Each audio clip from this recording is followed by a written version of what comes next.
আমি নরমালি এইভাবে ইন্ট্রো করি না, কিন্তু আমি এখন ঝুলছি একটা গুহার 100 ফুট নিচে, যেটা মাটির নিচে 5 কিলোমিটার জুড়ে বিস্তৃত আছে। আর আমরা এটা পছন্দ করি বা না করি, যখনই আমি আর আমার বন্ধুরা মাটি টাচ করলাম, আমরা অফিসিয়ালি এখানে আগামী 7টা দিন কাটাতে চলেছি।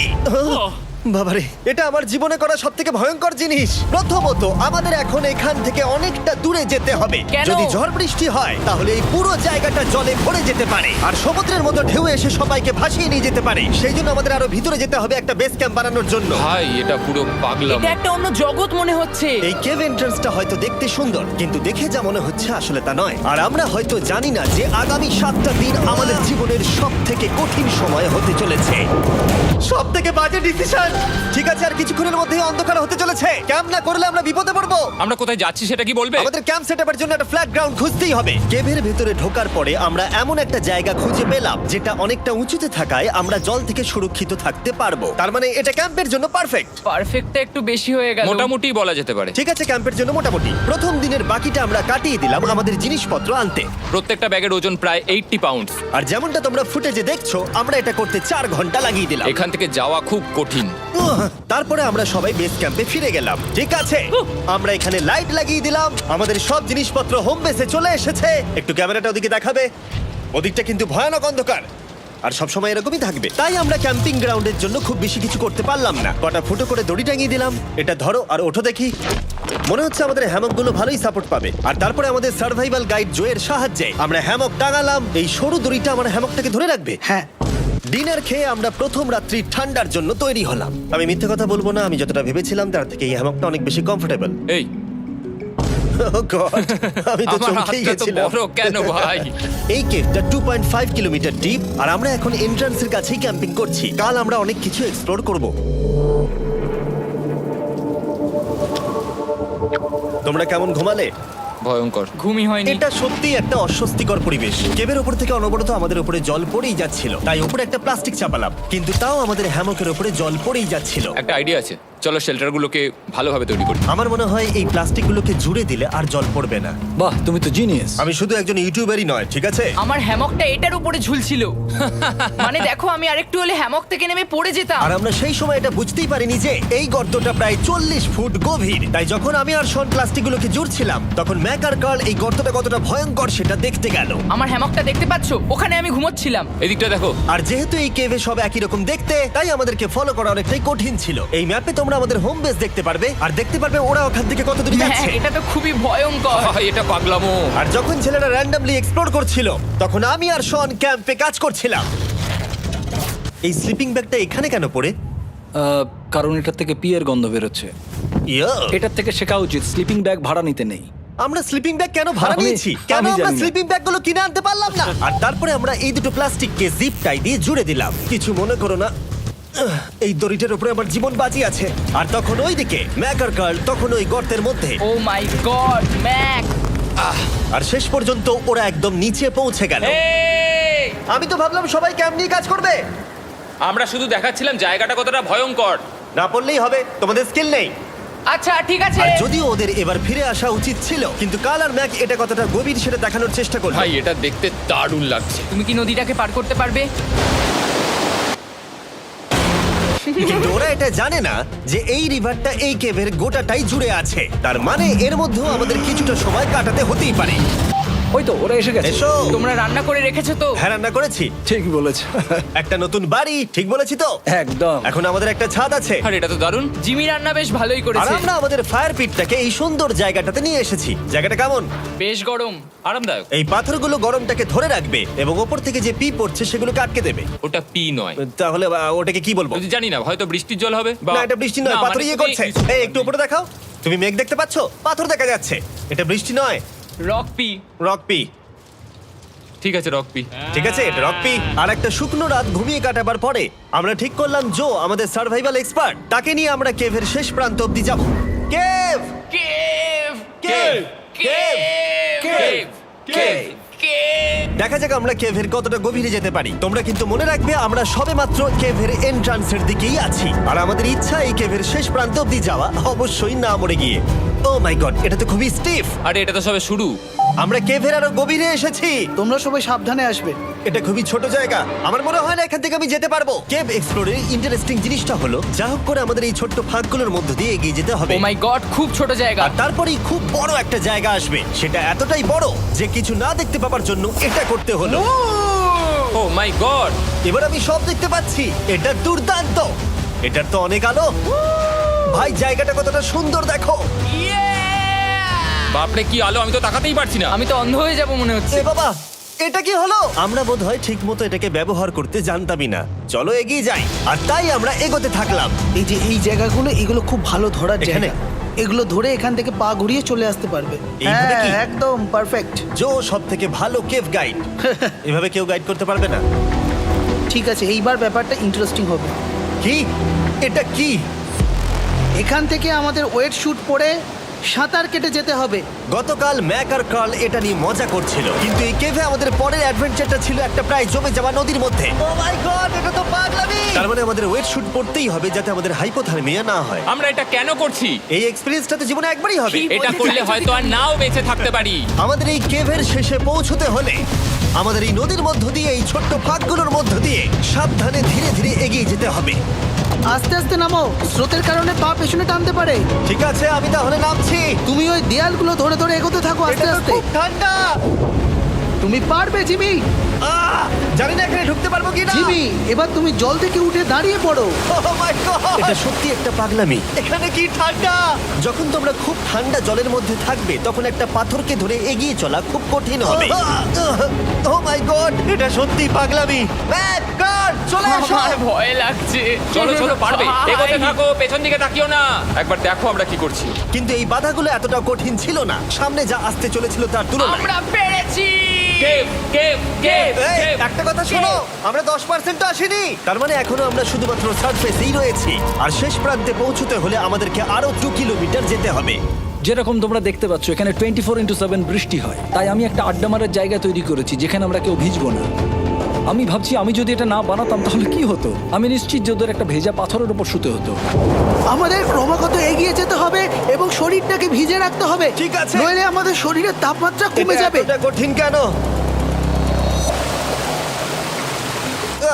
সব থেকে বাজে ব্যাপার হলো আমরা যতটাই দিকে এগোবো ততটাই আমাদের পিছন দিকে ক্যাম্পে ফিরতে হবে। আমাদের পরের বাধাটা হয়তো জলের মধ্যে নয়, কিন্তু তার মানে এটা নয় যে সেটা সহজ হবে। আরে এটা কি মাকড়সার জাল? কিন্তু আমি মাকড়সা দেখতে পাচ্ছি না তার কেন? মানে ওটা আমাদের উপরে আছে। আরে তোমার গায়ে, তোমার গায়ে। আমার বন্ধুরা বলতে বাজে।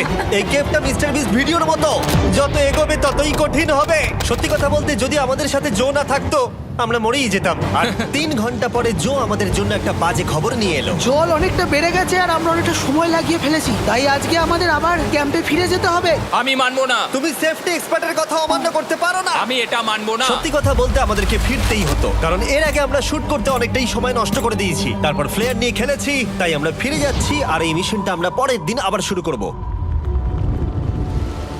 শন, আমরা এসে গেছি।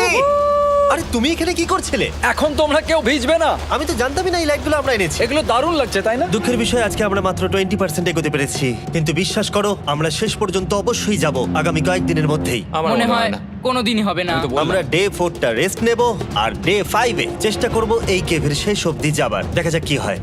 ডে 3-তে মজা হলো, কালকে আবার দেখা হচ্ছে। আর কেভের ভিতরে 3টে খুব বাজে রাত কাটাবার পরে পরের দিন সকালে আমাদের মাথায় শুধু একটাই কথা আসছিল।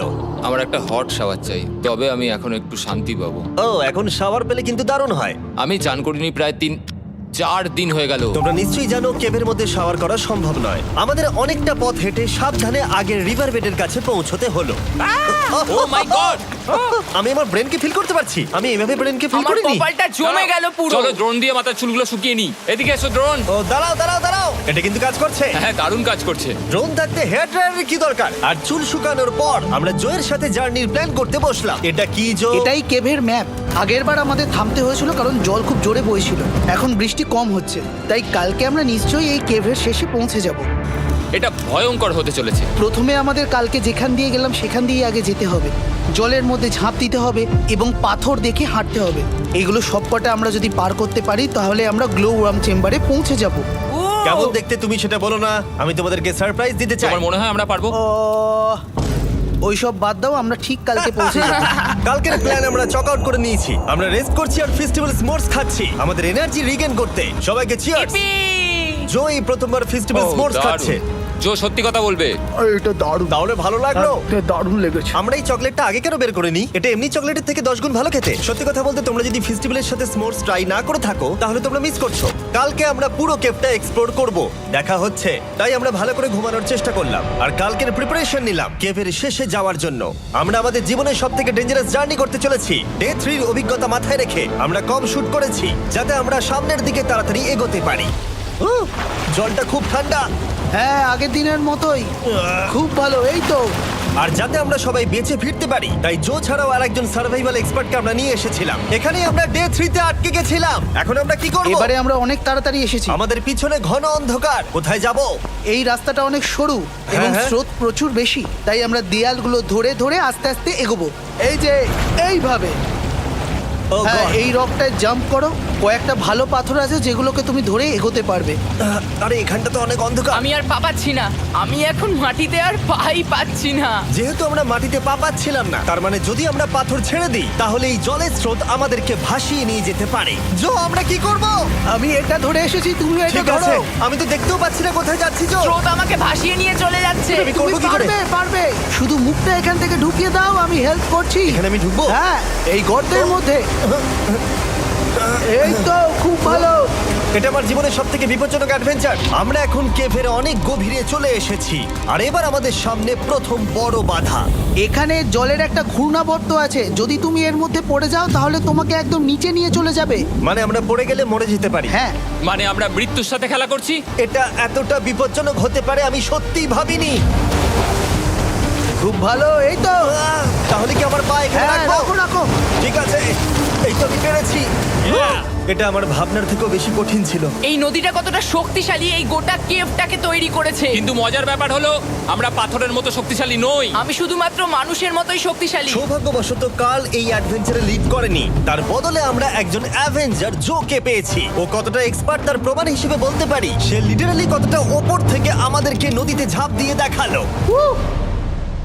ও মাই গড, এটা পাগলামি। কে বললো এটা পাগলামি? এটা তো আমার কাছে খুবই সহজ। আমি এটা করব। তুমি কোনোভাবেই এটা করতে পারবে না। আরে কি বলছোটা কি তুমি? আমি এক্ষুনি করতে চাই। চলো যাচ্ছি Joe. Godspeed back. Jimmy আমার সাথে যা যা করেছে তার কাছে এটা তো কিছুই নয়। 3, 2, 1।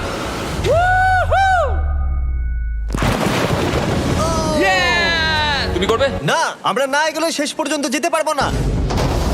ও মাই গড, আমাদের নিচের দিকে যেতে হবে। আমরা সবসময় স্রোতের উল্টো দিকে কেন যাই? এখন শুধু আমি ভেসে ভেসেই যেতে পারবো, আর কিছু না। এই জলের তলায় অনেক ধারালো পাথর আছে, তোমরা সেগুলোকে দেখতে পাবে না, তাই সাবধানে পা ফেলবে। ও মাই গড, আবার এটা গভীর আরে হচ্ছে। আমার পা তো কিছুর উপরে রাখতে হবে। ছোট ছোট পাথরগুলোই একমাত্র বাধা ছিল না, মনে হচ্ছে আমাদের প্রতিটা পদক্ষেপে। ও ভাই, আমি কিচ্ছু দেখতে পাচ্ছি না। এটা খুব ভয়ঙ্কর। কেভটা আরো অন্ধকার হয়ে আসছিল এবং আরো সরু। আর তখন আমরা জানতাম না যে আমরা ফিনিশ লাইন অবধি পৌঁছতে পারবো কিনা। আমি ক্লান্ত হয়ে পড়েছি। এই কেভে আরো কঠিন বাধা আসার আগে তোমাদেরকে আমি কিছু দেখাতে চাইবো। জো, তোমার ব্যাগটা দাও। Thank you. তুমি জানো এর মধ্যে কি আছে? না, জানি না কি আছে। Brand new mister beast lab swamp. সত্যি কথা বলছি, গত 5 ঘন্টা ধরে যেহেতু আমি অনেক পরিশ্রম করেছি, তাই কোনো মতেই এখন এটা আমি বলার মতো অবস্থায় নেই। তাই এটা শুট করার 1 মাস পরে আমি পুরো কেপ সেটটা তৈরি করলাম ফিউচার জিমি নেম ট্যাগ দিয়ে। তারপরে বললাম, হে, আমি ফিউচার জিমি, আর আমি এখন তোমাদেরকে বলবো brand new toy line of mister beast lab swamp সম্পর্কে। এটা একটা কালেক্টেবল টয় লাইন, আর এখানে 119টা ইউনিক ডিজাইন ক্যারেক্টারও আছে যা তোমরা কালেক্ট করতে পারো। আর সবথেকে দারুণ ব্যাপারটা হলো, কোন ক্যারেক্টারটা তুমি পেয়েছো সেটা জানতে হলে এই টিউবে ওয়াটার দিয়ে নাড়াতে হবে আর তোমার সোয়ামস তোমার সামনে চলে আসবে। আর আমি এটা ডেমনস্ট্রেট করতে এই বিশাল বড় টিউবটাকে বানিয়েছি। এই টিউবটাকে জল দিয়ে ভরে দাও। তোমাদের এত জলের দরকার নেই, এটা অনেক বড় বলে এত লাগছে। ঠিক আছে, এটা এখন জলে ভর্তি হয়ে গেছে। এবার এটাকে একটু নাড়াতে হবে। এটা কি আর নাড়াতে হ্যাঁ হবে? হ্যাঁ, অনেক নাড়ানো হয়ে গেছে। এবার জল ঢালো এখানে। জো ঢালছে। আর জল ঢালার পরে তোমরা দেখতে পাবে তোমরা কোন সোয়ামটা পেয়েছো। এটা সবথেকে রেয়ার হাইপোক্রোম, যেটা মাত্র 1000টা বানানো হয়েছে। জো, এটা তোমার। থ্যাংক ইউ সো এটা মাচ। চাই। আর এটা তোমার। কাল কি নেবে? আমার কাছে দুটোই ছিল। আর আমরা শুধু সোয়ামেই থেমে নেই, আমরা এই অ্যাকশন ফিগার প্যান্থার গুলো বানিয়েছি যেগুলো এই ব্রিফকেসে আছে, আর এই সোয়ার্মের মতো এই মিউটেটর। যখন তোমরা কিনবে দেখতে পাবে এর ভেতরে কি আছে। কোথায় কিনবো? ভালো হয়েছে জিজ্ঞাসা করলে। মিস্টার বিস্ট ল্যাব টয়েস এখন তোমরা পৃথিবীর সব জায়গায় পেয়ে যাবে। এগুলো সব বেরিয়ে গেছে, তোমরা গিয়ে কিনে নাও। আর কেবের মধ্যে অনেক সমস্যা পেরোনোর পরে আমরা ফাইনালি পৌঁছে গেলাম গ্লো ওয়ার্ম চেম্বারে। ভাই এবার খুব ভালো লাগছে। ঠিক আছে টিম, তোমাদের গ্লো ওয়ার্ম চেম্বারে স্বাগত। এ তো দারুণ। এটা দারুণ লাগছে। ভাই এটা পৃথিবী মনে হচ্ছে না এখানে একদমই। যে আলো তোমরা দেখতে পাচ্ছ সেগুলো আসলে ছোট্ট ছোট্ট বায়োলুমিনেসেন্ট গ্লো ওয়ার্ম তৈরি করেছে। এটা দেখতে অনেকটা মিল্কি ওয়ে গ্যালাক্সির মতো লাগছে। ওয়াও! আর এই মুহূর্তটা, এই ভিউ, সত্যি বলতে এই ট্রেকের সমস্ত ক্লান্তি যেন দূর করে দিল। এখানে অবধি পৌঁছানো যেন সত্যি একটা অ্যাচিভমেন্ট ছিল। কিন্তু এখন আমাদের যাত্রা শেষ হয়নি, কারণ আমাদের এখান থেকে এখন বেস ক্যাম্পে ফিরতে হবে। আজকে ডে 6 হতে চলেছে, এখন ওরা আসেনি আর আমি খুব ক্লান্ত। আমার মনে হয় না আমি ভালো করে ঘুমোতে পারবো, ওদের জন্য খুব চিন্তা হচ্ছে। এই ট্রিপটা অনেকটাই সহজ ছিল কারণ আমরা স্রোতের সাথে ভেসে ভেসে যাচ্ছিলাম। আর যেহেতু তোমরা এই ট্রিপটা দেখেছো তাই আমরা এটাকে স্কিপ করলাম। কিন্তু সত্যি বলতে এই জার্নিটাও অনেকটা বেশি সময় নিল, কারণ আমরা ক্যাম্পে পৌঁছানোর আগেই 6 নম্বর দিন চলে এলো। শন, সবাই ঠিক আছে তো? আমার খুব চিন্তা হচ্ছিল। Happy day 6। ডে 6 খুব ভালো। এনার্জি বাড়াতে আমরা আগুনের উত্তাপ নিলাম এবং ফাইনালি আমরা কিছু খেতে পেলাম। এটা খুবই অ্যাডভেঞ্চারাস ডে ছিল। কালকে দেখা হচ্ছে, মানে আজকেই হয়তো। এটা হয় ডে কোনোদিন 6 হবে না। নাকি আজকে, না আমি জানি না। এত বড় ট্রেক সম্পূর্ণ করার পরে শারীরিকভাবে চূড়ান্ত ক্লান্ত হওয়া সত্ত্বেও জানি না কেন কিন্তু আমি একদমই ঘুমাতে পারছিলাম না।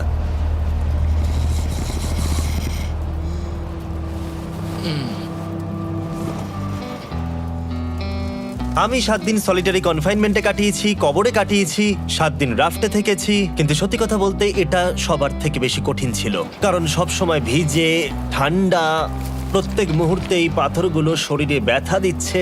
বেশিরভাগ সময়টাই এই কেভটা দুঃস্বপ্নের মতো ছিল। কিন্তু তোমার আর আমার মধ্যে জিমি!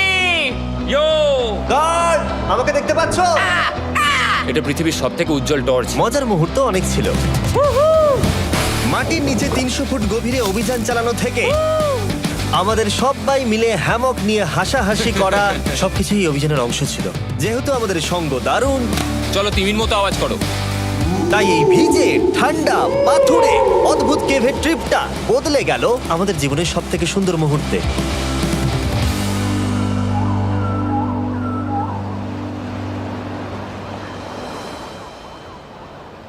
আমরা এখান থেকে যাব না যতক্ষণ না সবকিছু তোলা হচ্ছে। আর আমি সবকিছু বলেছি মানে সবকিছুই। চলো এবার বেরোনো যাক। আর যখন আমরা মাউথ কেভে আবার ফিরে এলাম, ভাই ওপরটা দেখতে দারুণ লাগছে। তখন জয়ের জন্য একটা সারপ্রাইজ ছিল। বেরোনোর আগে জো, আমরা তোমার কাছে কৃতজ্ঞ।